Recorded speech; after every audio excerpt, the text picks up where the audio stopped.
ई mission Punjabi. ਅੱਜ ਦੇ ਖਬਰਸਾਰ ਵਿਸ਼ਲੇਸ਼ਣ ਪ੍ਰੋਗਰਾਮ ਦੇ ਵਿੱਚ ਤੁਹਾਡਾ ਸਵਾਗਤ ਹੈ।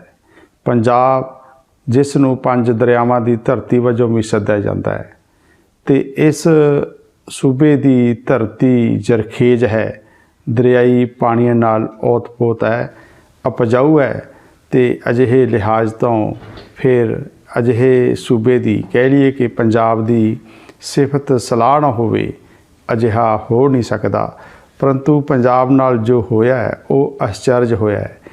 पंजाब खेती प्रधान सूबा है, शुरू तो यदी इस गलों सिफत रही है, परंतु समय दियां हुकूमतां ने पंजाब जिहड़ा कि खेतीबाड़ी सूबे पक्षों इसने होर अगे वधना सी, इस नूं एक स्थाई खेतीबाड़ी नीति की वड्डी लोड़ सी, क्योंकि आपां पंजाब इहदी जमीन भोए ते इहदी पैली की गल कर रहे हैं।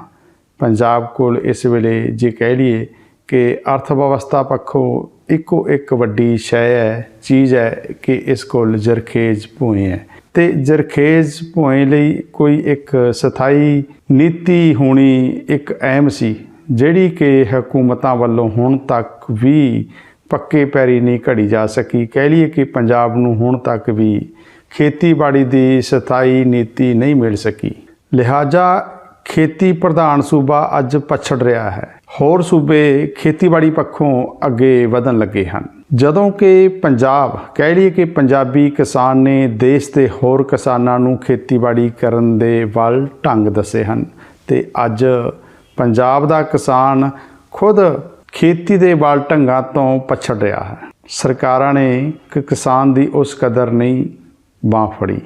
ये तां एक गल लोहे उत्ते लकीर वांग है कि किसान नूं, पंजाब दे किसान नूं उल्टा वरत लिया गया। जदों देश दे विच भुखमरी सी, अन्न दा एक काल पिया होया सी, विदेशां चों भी अन्न उस कदर नहीं सी मिलदा कि देश दे जी 2 वक्त दी रोटी रज के खा सकन। ते आखिर पंजाब दे किसान ने लंगोट कसी खेतां विच गया ते उपजाऊ भूए दे विचों इन्ना अन्न पैदा किया कि देश के भंडार नक्को नक कर दिते। अज तक देश के अन्न भंडार नक्को नक हैं, परंतु सरकारां ने किसान दियां जिहड़ियां अगलियां मुश्किलां सन उस तो अखां फेर लियां, क्योंकि किसान नूं पता सी कि एक अगले समय एक वड्डी मुश्किल आएगी। हरी क्रांति वेले किसान ने सब तो वड्डी छलांग मारी, किसान मशीनरी वाल आया। किसान नूं इस गल्लों उत्साहित किया गया कि वह अपने खेतों के विच फसल का झाड़ दुगना तिगना कई गुणा वधाउण लई ओह खादां ते रसायनिक पदार्थों की वरतों करे। भावें शुरू च किसान ने इस खादां ते कीड़े मार दवाइयां पाउण तो गुरेज किया। किसान सचेत सी कि अजिहे दे नाल पंजाब की जिहड़ी है ये जमीनी दशा वो नहीं रहेगी, पंजाब का पौण पानी विगड़ सकता है। परंतु सरकारां ने किसानां नूं जबरी खादां ते रसायनिक पदार्थ पाउण लई मजबूर कर दिता, क्योंकि उस वेले देश नूं एक वड्डी लोड़ सी अन्न दी कि अन्न भंडार अगले समय ना मुक्कण। परंतु किसान नूं स्थाई खेती नीति नहीं दिती, उल्टा वक्ती नीतियां कि तुसीं वध तो वध खाद पाओ ते जेकर फसल नूं कोई नुकसान उपजदा है तां रसायन दी वरतों करो। किसान ने अजिहा सारा कुछ किया, अन्न भंडार भर दिते। जदों किसान विपता दे विच फसिया तां किसी हुकूमत ने किसान दी बांह नहीं फड़ी, उल्टा किसान नूं खेतां दे वट बन्ने छड्ड के अपनी बात पाउण लई संघर्षां दे राह पैण लई मजबूर होना पिया। ते हुण आपां देखदे हां कि पिछले करीब दहाके सवा दहाके तो किसान अपनियां हकी मंगां लई संघर्षां दे राह पिया होया है। ये किसान दी मजबूरी है कि हुकूमतां वल्लों खेतीबाड़ी लई कोई स्थाई नीति नहीं घड़ी गई। जेकर नीतियां घड़ियां गईयां तां ओह सरमाएदारी पक्षी जां सरकारां पक्षी ही साबित होईयां। कह लईए कि किसान ने देश के अन्न भंडार लई अपना आप वार दिता, परंतु जदों सरकारां वल्लों कुछ वारन की गल आई ਤਾਂ ਅੱਖਾਂ ਫੇਰ ਲਈਆਂ ਗਈਆਂ। ਜਿਹੜੀ ਆਪਾਂ ਚਰਚਾ ਕਰ ਰਹੇ ਹਾਂ ਕਿ ਖੇਤੀਬਾੜੀ ਨੀਤੀ ਦੀ, ਉਹ ਪੰਜਾਬ ਨੂੰ ਸਥਾਈ ਪੱਧਰੀ ਅੱਜ ਤੱਕ ਵੀ ਨਸੀਬ ਨਹੀਂ ਹੋਈ, ਤੇ ਹੁਣ ਇੱਕ ਜਿਹੜੀ ਚੰਗੀ ਗੱਲ ਉੱਭਰ ਕੇ ਸਾਹਮਣੇ ਆਈ ਹੈ ਕਿ ਮੌਜੂਦਾ ਭਗਵੰਤ ਮਾਨ ਸਰਕਾਰ ਦੇ ਖੇਤੀਬਾੜੀ ਮੰਤਰੀ ਕੁਲਦੀਪ ਸਿੰਘ ਧਾਲੀਵਾਲ ਵੱਲੋਂ ਐਲਾਨ ਕੀਤਾ ਗਿਆ ਹੈ ਕਿ ਪੰਜਾਬ ਦੇ ਕਿਸਾਨੀ ਤੇ ਖੇਤੀ ਦੇ ਹਿੱਤਾਂ ਲਈ ਇੱਕ ਖੇਤੀਬਾੜੀ ਨੀਤੀ ਬਣਾਈ ਜਾ ਰਹੀ ਹੈ ਤੇ ਉਸ ਨੂੰ 31 ਮਾਰਚ ਤੱਕ ਲਾਗੂ ਕਰਨ ਦਾ ਵੀ ਉਹਨਾਂ ਨੇ ਪੰਜਾਬੀਆਂ ਨੂੰ ਜਾਣੂ ਕਰਵਾਇਆ ਹੈ। ਤੇ ਵੱਡੀ ਗੱਲ ਇਸ ਤੋਂ ਅੱਗੇ ਵੱਧ ਕੇ ਉਹਨਾਂ ਨੇ ਕੁਦਰਤੀ ਖੇਤੀ ਦੀ ਵੀ ਗੱਲ ਕੀਤੀ ਹੈ ਕਿ ਇਸ ਨੀਤੀ ਦੇ ਵਿੱਚ ਅਹਿਮ ਤੌਰ ਤੇ ਪੰਜਾਬ ਦੇ ਵਿੱਚ ਕਿਵੇਂ ਕੁਦਰਤੀ ਖੇਤੀ ਨੂੰ ਹੁਲਾਰਾ ਦੇਣਾ ਹੈ, ਉਸ ਸੰਬੰਧੀ ਜਿਹੜੀਆਂ ਚੁਣੌਤੀਆਂ ਹਨ ਕਿਵੇਂ ਉਹਨਾਂ ਨੂੰ ਸਰ ਕਰਨਾ ਹੈ, ਇਸ ਸੰਬੰਧੀ ਵੀ ਉਹਨਾਂ ਨੇ ਪੰਜਾਬੀਆਂ ਨੂੰ ਜਾਣੂ ਕਰਵਾਇਆ ਤੇ ਇਹ ਇੱਕ ਚੰਗੀ ਖਬਰ ਵੀ ਹੈ। ਪਰੰਤੂ ਸਵਾਲ ਇੱਥੇ ਉੱਠਦਾ ਹੈ ਕਿ ਪਿਛਲੇ ਸਮੇਂ ਵੀ ਵੱਖ-ਵੱਖ ਸਰਕਾਰਾਂ ਖੇਤੀ ਨੀਤੀ ਦਾ ਢੰਡੋਰਾ ਪਿੱਟਦੀਆਂ ਰਹੀਆਂ, ਪਰੰਤੂ ਸਥਾਈ ਤੌਰ ਤੇ ਅੱਜ ਤੱਕ ਖੇਤੀ ਦੀ ਨੀਤੀ ਅੱਗੇ ਤੱਕ ਆਪਾਂ ਆਉਂਦੀ ਨਹੀਂ ਵੇਖੀ। ਆਪਾਂ ਜੇਕਰ ਗੱਲ ਕਰ ਲਈਏ ਪਿਛਲੀ ਕੈਪਟਨ ਸਰਕਾਰ ਦੀ, ਤਾਂ ਉਸ ਵੇਲੇ ਮੁੱਖ ਮੰਤਰੀ ਕੈਪਟਨ ਅਮਰਿੰਦਰ ਸਿੰਘ ਖੁਦ ਖੇਤੀਬਾੜੀ ਮੰਤਰੀ ਸਨ ਆਪਣੇ ਲੰਘੇ ਪਿਛਲੇ 5 ਸਾਲ, ਤੇ ਪੰਜਾਬ ਦੇ ਲੋਕਾਂ ਨੂੰ ਇੱਕ ਉਮੀਦ ਵੱਝੀ ਸੀ ਕਿ ਜਿਹੜਾ ਖੇਤੀਬਾੜੀ ਦਾ ਮਹਿਕਮਾ ਹੈ ਖੁਦ ਮੁੱਖ ਮੰਤਰੀ ਦੇ ਕੋਲ ਹੈ, ਤਾਂ ਖੇਤੀਬਾੜੀ ਲਈ ਜਿਹੜੀਆਂ ਔਕੜਾਂ ਮੁਸ਼ਕਲਾਂ ਹਨ ਜਾਂ ਕਿਸਾਨੀ ਦੀਆਂ ਜਿਹੜੀਆਂ ਮੁਸ਼ਕਲਾਂ ਹਨ ਉਹਨਾਂ ਦਾ ਹੱਲ ਸੌਖਾ ਨਿਕਲੇਗਾ ਤੇ ਪੰਜਾਬ ਨੂੰ ਇੱਕ ਸਥਾਈ ਖੇਤੀਬਾੜੀ ਦੀ ਨੀਤੀ ਵੀ ਨਸੀਬ ਹੋਏਗੀ। ਪਰੰਤੂ ਅਫਸੋਸ ਕਿ ਅਜਿਹਾ ਨਹੀਂ ਹੋਇਆ। ਜਿਹੜੀਆਂ ਉਮੀਦਾਂ ਸਨ ਉਹ ਚਾਨਣ ਮਨਾਰਾ ਨਹੀਂ ਬਣੀਆਂ, ਉਲਟਾ ਕਿ ਕਿਸਾਨੀ ਦੇ ਖੇਤਰ ਦੇ ਵਿੱਚ ਇੱਕ ਹਨੇਰ ਵਰਗੀ ਸਥਿਤੀ ਬਣ ਕੇ ਸਾਹਮਣੇ ਆਈ। ਕਿਸਾਨਾਂ ਨੂੰ ਵੱਡੇ ਸੰਘਰਸ਼ ਵਿੱਢਣ ਲਈ ਮਜਬੂਰ ਹੋਣਾ ਪਿਆ। ਆਪਾਂ ਦੇਖਿਆ ਹੀ ਹੈ ਕਿ ਕੈਪਟਨ ਅਮਰਿੰਦਰ ਸਿੰਘ ਦੀ ਸਰਕਾਰ ਦੇ ਵਿੱਚ ਕਿਸਾਨ ਪੜਾਅਵਾਰ ਸੰਘਰਸ਼ਾਂ ਦੇ ਵਿੱਚ ਹੀ ਮਸਰੂਫ ਰਹੇ ਤੇ ਕਿਸਾਨਾਂ ਨੂੰ ਇਹ ਸੰਘਰਸ਼ ਕੇਂਦਰ ਸਰਕਾਰ ਦੇ ਖਿਲਾਫ ਵੀ ਵਿੱਢਣ ਲਈ ਮਜਬੂਰ ਹੋਣਾ ਪੈ ਗਿਆ। ਜਦੋਂ ਕਿ ਦੱਸਿਆ ਜਾਂਦਾ ਹੈ ਕਿ ਜਿਹੜੇ 3 ਖੇਤੀ ਕਾਨੂੰਨ ਜਿਹੜੇ ਬੜੀ ਚਰਚਾ ਦਾ ਵਿਸ਼ਾ ਵੀ ਰਹੇ ਹਨ, ਜਿਨ੍ਹਾਂ ਦੇ ਖਿਲਾਫ ਪੰਜਾਬ ਦੇ ਕਿਸਾਨਾਂ ਨੇ ਅੰਦੋਲਨ ਵਿੱਢਣ ਦੇ ਵਿੱਚ ਮੋਹਰੀ ਭੂਮਿਕਾ ਨਿਭਾਈ, ਉਹਦੇ ਡਰਾਫਟ ਦੇ ਵਿੱਚ ਜਦੋਂ ਡਰਾਫਟ ਤਿਆਰ ਕੀਤਾ ਗਿਆ ਤਾਂ ਉਸ ਕਮੇਟੀ ਦੇ ਵਿੱਚ ਕੈਪਟਨ ਅਮਰਿੰਦਰ ਸਿੰਘ ਵੀ ਸ਼ਾਮਲ ਸਨ ਬਤੌਰ ਮੁੱਖ ਮੰਤਰੀ ਪੰਜਾਬ। ਹਾਲਾਂਕਿ ਉਹ ਗੱਲ ਵੱਖਰੀ ਹੈ ਕਿ ਕੇਂਦਰ ਵੱਲੋਂ ਸੱਦੀਆਂ ਗਈਆਂ ਉਸ ਡਰਾਫਟ ਸੰਬੰਧੀ ਬੈਠਕਾਂ ਦੇ ਵਿੱਚ ਕੈਪਟਨ ਅਮਰਿੰਦਰ ਸਿੰਘ ਦੀ ਮੌਜੂਦਗੀ ਨਹੀਂ ਰਹੀ। ਪਰੰਤੂ ਸਵਾਲ ਇੱਥੇ ਉੱਠਦਾ ਹੈ ਕਿ ਮੁੱਖ ਮੰਤਰੀ ਕੈਪਟਨ ਅਮਰਿੰਦਰ ਸਿੰਘ ਜਿਹੜੇ ਕਿ ਖੁਦ ਇਸ ਤੋਂ ਪਹਿਲਾਂ ਪੰਜਾਬ ਦੇ ਇੱਕ ਵਾਰ ਉਹ ਖੇਤੀਬਾੜੀ ਮੰਤਰੀ ਵੀ ਰਹੇ ਸਨ, ਜਿਨ੍ਹਾਂ ਨੂੰ ਖੇਤੀਬਾੜੀ ਸੰਬੰਧੀ ਚੰਗੀ ਜਾਣਕਾਰੀ ਵੀ ਸੀ, ਲਿਹਾਜ਼ਾ ਇਸ ਦੇ ਕਿ ਕੈਪਟਨ ਦੇ ਰਾਜ ਦੇ ਵਿੱਚ ਕਿਸਾਨਾਂ ਨੂੰ ਸੰਘਰਸ਼ਾਂ ਦੇ ਰਾਹ ਦੇ ਵਿੱਚ ਹੀ ਆਪਣੀਆਂ ਰਾਤਾਂ ਕੱਟਣ ਲਈ ਮਜਬੂਰ ਹੋਣਾ ਪਿਆ। ਕੈਪਟਨ ਅਮਰਿੰਦਰ ਸਿੰਘ ਤੋਂ ਜਦੋਂ ਉਹਨਾਂ ਨੇ ਪਹਿਲੀ ਵਾਰ 2002 ਦੇ ਵਿੱਚ ਪੰਜਾਬ ਦੀ ਵਾਗਡੋਰ ਸੰਭਾਲੀ ਸੀ ਤਾਂ ਉਦੋਂ ਵੀ ਪੰਜਾਬ ਦੀ ਕਿਸਾਨੀ ਨੂੰ ਕੈਪਟਨ ਅਮਰਿੰਦਰ ਸਿੰਘ ਤੋਂ ਵੱਡੀਆਂ ਉਮੀਦਾਂ ਸਨ, ਪਰੰਤੂ ਜਿਹੜੀ ਖੇਤੀਬਾੜੀ ਨੀਤੀ ਹੈ ਉਦੋਂ ਵੀ ਅੱਧ ਵਿਚਾਲੇ ਹੀ ਲਟਕੇ ਰਹਿ ਗਈ ਸੀ। ਪਿਛਲੇ 5 ਸਾਲ ਕੈਪਟਨ ਦੀ ਸਰਕਾਰ ਦੇ ਛੱਡ ਕੇ ਇਸ ਤੋਂ ਪਹਿਲਾਂ ਪੰਜਾਬ ਦੇ ਵਿੱਚ ਪ੍ਰਕਾਸ਼ ਸਿੰਘ ਬਾਦਲ ਦੀ ਸਰਕਾਰ ਸੀਗਾ ਕਰੀਬ 10 ਸਾਲ। ਪ੍ਰਕਾਸ਼ ਸਿੰਘ ਬਾਦਲ ਤੋਂ ਵੀ ਕਿਸਾਨੀ ਨੂੰ ਵੱਡੀ ਉਮੀਦ ਸੀ ਖੇਤੀਬਾੜੀ ਨੀਤੀ ਪੱਕੇ ਤੌਰ ਤੇ ਲਿਆਉਣ ਦੀ, ਕਿਉਂਕਿ ਪ੍ਰਕਾਸ਼ ਸਿੰਘ ਬਾਦਲ ਕੇਂਦਰ ਦੇ ਵਿੱਚ ਵੀ ਇੱਕ ਵਾਰ ਖੇਤੀਬਾੜੀ ਮੰਤਰੀ ਰਹੇ ਸਨ ਤੇ ਉਹ ਕਿਸਾਨਾਂ ਦੇ ਮਸੀਹਾ ਵੀ ਸੱਦੇ ਜਾਂਦੇ ਰਹੇ ਹਨ। ਕਿਸੇ ਸਮੇਂ ਕਿਸਾਨੀ ਹਲਕਿਆਂ ਦੇ ਵਿੱਚ ਪ੍ਰਕਾਸ਼ ਸਿੰਘ ਬਾਦਲ ਦਾ ਚੰਗਾ ਸਤਿਕਾਰ ਵੀ ਸੀ, ਇੱਕ ਉਹ ਕਿਸਾਨ ਆਗੂ ਵਜੋਂ ਵੀ ਮੰਨੇ ਜਾਂਦੇ ਸਨ। ਪਰੰਤੂ 10 ਸਾਲਾਂ ਦੇ ਵਿੱਚ ਪ੍ਰਕਾਸ਼ ਸਿੰਘ ਬਾਦਲ ਦੀ ਸਰਕਾਰ ਵੀ ਖੇਤੀਬਾੜੀ ਨੀਤੀ ਨੂੰ ਲਿਆਉਣ ਦੇ ਵਿੱਚ ਅਸਫਲ ਰਹੀ। ਗੱਲਾਂ ਬਾਤਾਂ ਜ਼ਰੂਰ ਹੁੰਦੀਆਂ ਰਹੀਆਂ, ਬਿਆਨਬਾਜ਼ੀ ਜ਼ਰੂਰ ਹੁੰਦੀ ਰਹੀ, ਪਰੰਤੂ ਕਹਿ ਲਈਏ ਕਿ ਠੋਸ ਤੇ ਸਥਾਈ ਖੇਤੀਬਾੜੀ ਨੀਤੀ ਤੋਂ ਪੰਜਾਬ ਵੰਚਿਤ ਹੀ ਰਿਹਾ, ਕਹਿ ਲਈਏ ਕਿ ਵਾਂਝਾ ਹੀ ਰਿਹਾ। ਹਾਂ, ਪ੍ਰਕਾਸ਼ ਸਿੰਘ ਬਾਦਲ ਦੀ ਸਰਕਾਰ ਵੇਲੇ ਭਾਵੇਂ ਸਥਾਈ ਤੌਰ ਤੇ ਖੇਤੀਬਾੜੀ ਦੀ ਨੀਤੀ ਤਾਂ ਨਹੀਂ ਸੰਭਵ ਬਣ ਸਕੀ, ਪਰੰਤੂ ਵਕਤੀ ਜਿਹੜੀਆਂ ਨੀਤੀਆਂ ਹਨ ਖੇਤੀਬਾੜੀ ਦੇ ਲਿਹਾਜ਼ ਤੋਂ ਉਹ ਜ਼ਰੂਰ ਤੁਰੀਆਂ, ਜਿਨ੍ਹਾਂ ਦੇ ਵਿੱਚ ਆਪਾਂ ਕਹਿ ਲਈਏ ਕਿ ਜਿਹੜਾ ਪੈਡੀ ਸੀਜ਼ਨ ਅਪਣਾਇਆ ਗਿਆ, ਜਿਹਦੇ ਲਈ ਤਰੀਕ ਨਿਸ਼ਚਿਤ ਕੀਤੀ ਗਈ ਕਿ ਝੋਨਾ ਇੰਨੀ ਤਰੀਕ ਤੋਂ ਪਹਿਲਾਂ ਨਹੀਂ ਲਾਇਆ ਜਾਏਗਾ, ਇਹ ਜ਼ਰੂਰ ਇੱਕ ਪੰਜਾਬ ਸਰਕਾਰ ਦਾ ਅਹਿਮ ਫੈਸਲਾ ਰਿਹਾ ਤੇ ਇਸ ਫੈਸਲੇ ਪਿੱਛੇ ਵੀ ਇੱਕ ਪੰਜਾਬ ਸਰਕਾਰ ਵੱਲੋਂ ਇੱਕ ਕਮਿਸ਼ਨ ਕਹਿ ਲਈਏ ਕਿ ਕਿਸਾਨ ਕਮਿਸ਼ਨ ਗਠਿਤ ਕੀਤਾ ਸੀ, ਉਹਦੀ ਸਿਫਾਰਿਸ਼ ਹੇਠ ਹੀ ਅਜਿਹਾ ਫੈਸਲਾ ਲਿਆ ਗਿਆ ਸੀ। ਪਰੰਤੂ ਸਥਾਈ ਤੌਰ ਤੇ ਖੇਤੀਬਾੜੀ ਨੀਤੀ ਪੰਜਾਬ ਨੂੰ ਜਾਂ ਪੰਜਾਬ ਦੇ ਕਿਸਾਨਾਂ ਨੂੰ ਹਾਲੇ ਤੱਕ ਨਸੀਬ ਨਹੀਂ ਹੋ ਸਕੀ। ਪ੍ਰਤਾਪ ਸਿੰਘ ਕੈਰੋਂ ਦਾ ਆਪਾਂ ਜ਼ਿਕਰ ਕਰੀਏ, ਉਹ ਪੰਜਾਬ ਦੇ ਵਾਹਦ ਮੁੱਖ ਮੰਤਰੀ ਰਹੇ ਹਨ। ਉਹਨਾਂ ਦੇ ਵੇਲੇ ਵੀ ਇੱਕ ਖੇਤੀਬਾੜੀ ਨੂੰ ਲੈ ਕੇ ਕੁਝ ਅਹਿਮ ਤੇ ਵੱਡੀਆਂ ਨੀਤੀਆਂ ਜ਼ਰੂਰ ਤੁਰੀਆਂ, ਪਰੰਤੂ ਸਥਾਈ ਕਮੇਟੀ ਭਾਵੇਂ ਨਹੀਂ ਸੀ ਬਣ ਸਕੀ। ਤੇ ਜਿਹੜੀ ਵੱਡੀ ਗੱਲ ਹੈ ਕਿ ਖੇਤੀਬਾੜੀ ਦੇ ਲਿਹਾਜ਼ ਤੋਂ ਉਹਨਾਂ ਵੱਲੋਂ ਪੰਜਾਬ ਦੇ ਵਿੱਚ ਜਿਹੜੀ ਖੇਤੀਬਾੜੀ ਯੂਨੀਵਰਸਿਟੀ ਲੁਧਿਆਣਾ ਹੈ ਉਹ ਸਥਾਪਿਤ ਕੀਤੀ ਗਈ, ਤਾਂ ਕਿ ਖੇਤੀਬਾੜੀ ਨੂੰ ਜਾਂ ਖੇਤੀ ਨੂੰ ਵਿਗਿਆਨਕ ਲੀਹਾਂ ਉੱਤੇ ਤੋਰਿਆ ਜਾ ਸਕੇ। ਤੇ ਜਿਹਦੇ ਵਿੱਚ ਪ੍ਰਤਾਪ ਸਿੰਘ ਕੈਰੋਂ ਦਾ ਮਕਸਦ ਕਾਫੀ ਹੱਦ ਤੱਕ ਜਿਹੜਾ ਉਹ ਆਦੇਸ਼ ਕਹਿ ਲਈਏ ਕਿ ਉਹ ਸਫਲ ਵੀ ਹੋਇਆ। ਕਿਸਾਨਾਂ ਨੇ ਵੱਡੀ ਪੱਧਰ ਉੱਤੇ ਖੇਤੀਬਾੜੀ ਯੂਨੀਵਰਸਿਟੀ ਜਿਹੜੀ ਹੈ ਪੰਜਾਬ ਖੇਤੀਬਾੜੀ ਯੂਨੀਵਰਸਿਟੀ ਲੁਧਿਆਣਾ ਉਹਦਾ ਲਾਹਾ ਲਿਆ। ਇਸ ਤੋਂ ਇਲਾਵਾ ਉਹਨਾਂ ਨੇ ਹਿਸਾਰ ਦੇ ਵਿੱਚ ਵੀ ਖੇਤੀਬਾੜੀ ਯੂਨੀਵਰਸਿਟੀ ਸਥਾਪਿਤ ਕੀਤੀ, ਕਿਉਂਕਿ ਉਦੋਂ ਪੰਜਾਬ ਤੇ ਹਰਿਆਣਾ ਹਿਮਾਚਲ ਕਹਿ ਲਈਏ ਇੱਕ ਸਨ।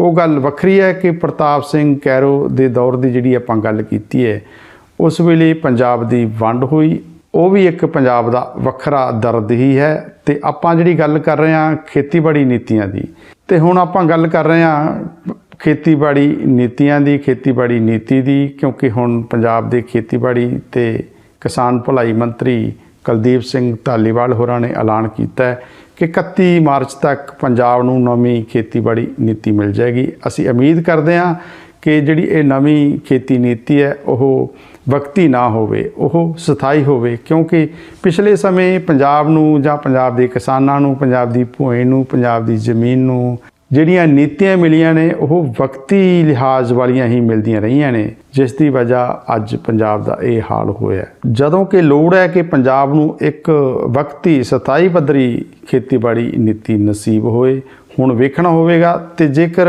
ਆਪਾਂ ਗੱਲ ਕਰੀਏ ਕਿ ਜਿਹੜੀ ਸਥਾਈ ਖੇਤੀਬਾੜੀ ਨੀਤੀ ਹੈ ਉਹ ਕਿਸ ਤਰ੍ਹਾਂ ਦੀ ਹੋਵੇ, ਕਿਉਂਕਿ ਆਪਾਂ ਦੇਖਿਆ ਹੀ ਹੈ ਕਿ ਜਦੋਂ ਦੇਸ਼ ਦਾ ਅੰਨ ਭੰਡਾਰ ਭਰਨ ਲਈ ਪੰਜਾਬ ਦੇ ਕਿਸਾਨਾਂ ਨੂੰ ਸਰਕਾਰੀ ਲਿਹਾਜ਼ ਉੱਤੇ ਉਤਸ਼ਾਹਿਤ ਕੀਤਾ ਗਿਆ, ਤਾਂ ਉਸ ਵੇਲੇ ਇਹਦਾ ਮਾਰੂ ਪ੍ਰਭਾਵ ਜਿਹੜਾ ਗਿਆ ਉਹ ਬੜਾ ਖਤਰਨਾਕ ਹੈ, ਜਿਹਦੇ ਸਿੱਟੇ ਅਸੀਂ ਅੱਜ ਤੱਕ ਭੁਗਤ ਰਹੇ ਹਾਂ। ਭਾਵੇਂ ਉਸ ਵੇਲੇ ਸੁਚੇਤ ਕਿਸਾਨਾਂ ਨੇ ਪਹਿਲੇ ਦੌਰ ਦੇ ਵਿੱਚ ਜਿਹੜੀਆਂ ਖਾਦਾਂ ਦੀ ਵਰਤੋਂ, ਫਸਲਾਂ ਉੱਤੇ ਖਾਦਾਂ ਦੀ ਵਰਤੋਂ ਜਾਂ ਰਸਾਇਣ ਦੀ ਵਰਤੋਂ ਕਰਨ ਤੋਂ ਸੰਕੋਚ ਕੀਤਾ ਜਾਂ ਨਾ ਨੁਕਰ ਕੀਤੀ, ਪਰੰਤੂ ਇਸ ਸਮੇਂ ਦੌਰਾਨ ਦੱਸਦੇ ਹੈ ਕਿ ਕਿਸਾਨਾਂ ਨੂੰ ਕਈ ਤਰ੍ਹਾਂ ਦੇ ਲਾਲਚ ਵੀ ਦਿੱਤੇ ਜਾਂਦੇ ਰਹੇ ਤੇ ਕਈ ਤਰ੍ਹਾਂ ਦੀਆਂ ਸਬਸਿਡੀਆਂ ਸਕੀਮਾਂ ਲਿਆਂਦੀਆਂ ਕਿ ਕਿਸਾਨ ਖਾਦਾਂ ਤੇ ਰਸਾਇਣ ਨੂੰ ਵਰਤੋਂ ਦੇ ਵਿੱਚ ਅੱਗੇ ਆਉਣ, ਵੱਧ ਚੜ੍ਹ ਕੇ ਉਹ ਇਸ ਮਾਮਲੇ ਦੇ ਵਿੱਚ ਸਰਕਾਰ ਦੀ ਹਮਾਇਤ ਕਰਨ। ਪਰੰਤੂ ਜਿਹੜਾ ਆਪਾਂ ਗੱਲ ਕਰ ਰਹੇ ਹਾਂ ਕਿ ਮਾਰੂ ਅਸਰ ਹੋਇਆ ਕਿ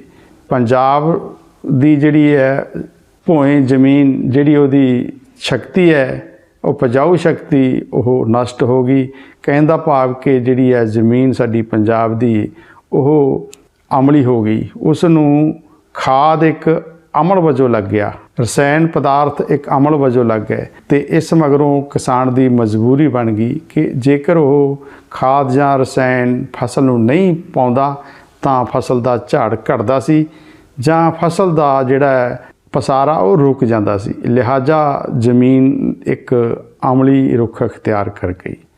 ਉਲਟਾ ਖਾਦਾਂ ਤੇ ਰਸਾਇਣਾਂ ਦੇ ਵਿੱਚੋਂ ਪੰਜਾਬ ਦੇ ਵਾਤਾਵਰਣ ਦੇ ਵਿੱਚ ਇੱਕ ਅਜਿਹੇ ਮਾਰੂ ਤੱਤ ਘੁਲ ਗਏ ਜਾਂ ਕਹਿ ਲਈਏ ਕਿ ਰਲ ਮਿਲ ਗਏ ਕਿ ਪੰਜਾਬ ਦਾ ਜਿਹੜਾ ਵਾਤਾਵਰਣ ਸੀ ਉਹਦੇ ਵਿੱਚ ਪ੍ਰਦੂਸ਼ਣ ਦੀ ਵੱਡੀ ਸ਼ੁਮਾਰ ਹੋ ਗਈ। ਤੇ ਅਜਿਹੀ ਵਜ੍ਹਾ ਪੰਜਾਬ ਦੀ ਜਿੱਥੇ ਪਹਿਲਾਂ ਉਪਜਾਊ ਜ਼ਮੀਨ ਬਿਮਾਰ ਅਵਸਥਾ ਵਿੱਚ ਬਣ ਗਈ ਜਾਂ ਅਮਲੀ ਰੂਪ ਦੇ ਵਿੱਚ ਆ ਗਈ, ਉਸ ਮਗਰੋਂ ਜਿਹੜੀ ਪੰਜਾਬੀ ਸਨ ਉਹ ਬਿਮਾਰੀਆਂ ਦੇ ਵਿੱਚ ਗ੍ਰਸਤ ਹੋਣ ਲੱਗੇ। ਕਈ ਤਰ੍ਹਾਂ ਦੀਆਂ ਭਿਆਨਕ ਬਿਮਾਰੀਆਂ ਪੰਜਾਬ ਦੇ ਵਿੱਚ ਉਪਜਣ ਲੱਗੀਆਂ ਤੇ ਉਹ ਕਾਲਾ ਦੌਰ ਹੁਣ ਤੱਕ ਜਾਰੀ ਵੀ ਹੈ।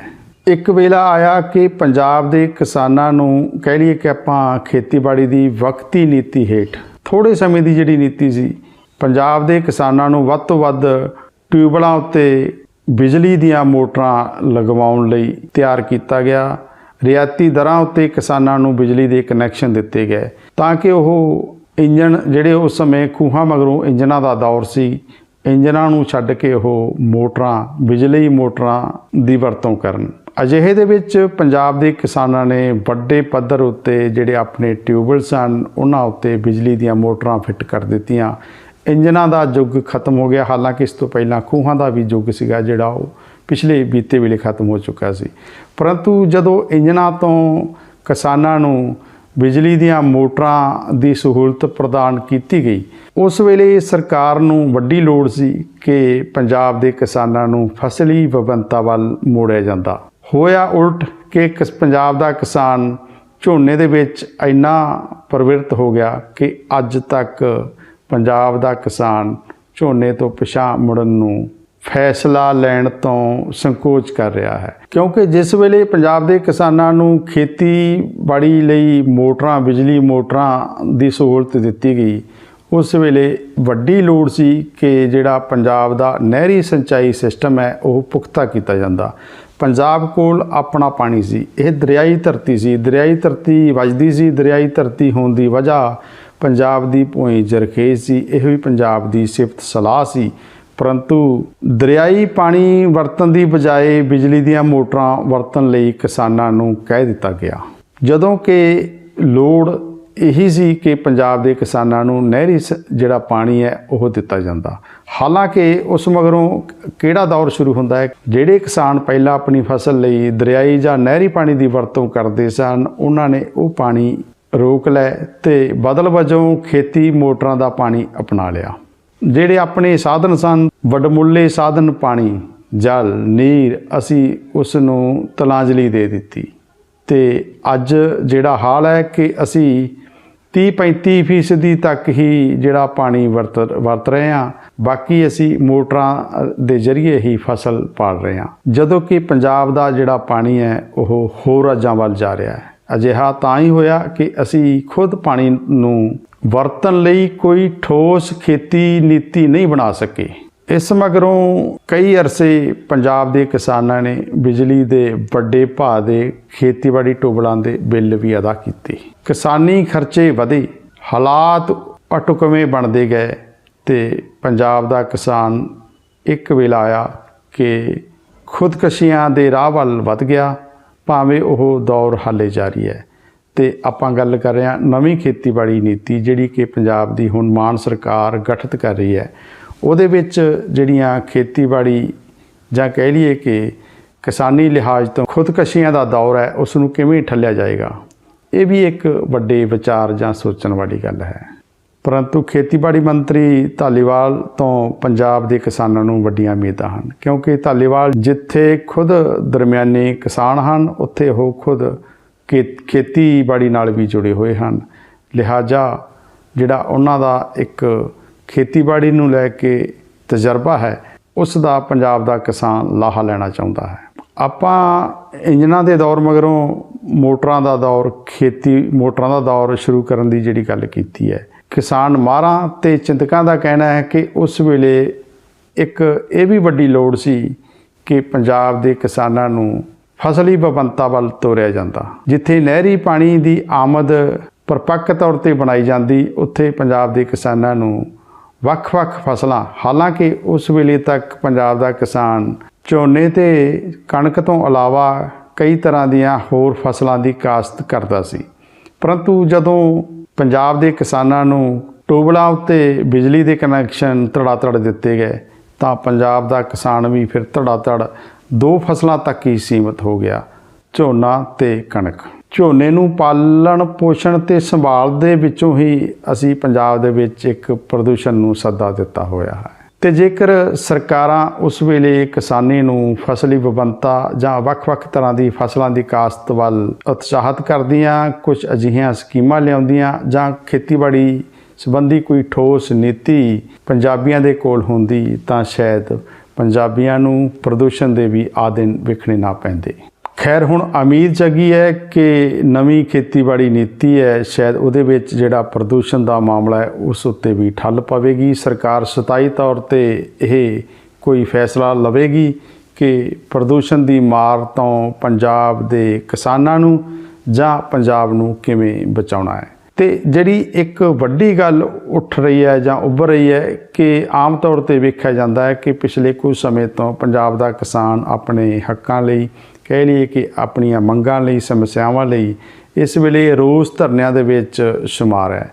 ਜਦੋਂ ਕਿ ਜੇਕਰ ਪੰਜਾਬ ਦੇ ਕੋਲ ਆਪਣੀ ਖੇਤੀਬਾੜੀ ਦੀ ਨੀਤੀ ਹੋਵੇਗੀ, ਕੋਈ ਠੋਸ ਨੀਤੀ ਹੋਵੇਗੀ, ਤਾਂ ਪੰਜਾਬ ਦੇ ਕਿਸਾਨਾਂ ਦੀਆਂ ਜਿਹੜੀਆਂ ਵੀ ਮੰਗਾਂ ਮਸਲੇ ਹੋਣਗੇ ਉਹਨਾਂ ਲਈ ਇੱਕ ਅਜਿਹੀ ਵਿਵਸਥਾ ਕਾਇਮ ਹੋਣੀ ਵੀ ਚਾਹੀਦੀ ਹੈ ਕਿ ਪੰਜਾਬ ਸਰਕਾਰ ਖੁਦ ਭਿੜੇ ਕਿਸਾਨਾਂ ਦੇ ਹੱਕਾਂ ਤੇ ਹਿੱਤਾਂ ਲਈ, ਜਦੋਂ ਕਿ ਪੰਜਾਬ ਦਾ ਕਿਸਾਨ ਜਾਂ ਕਹਿ ਲਈਏ ਕਿ ਅੰਨਦਾਤਾ ਆਪਣੇ ਖੇਤਾਂ ਦੇ ਵਿੱਚ ਮਸਰੂਫ ਰਹੇ।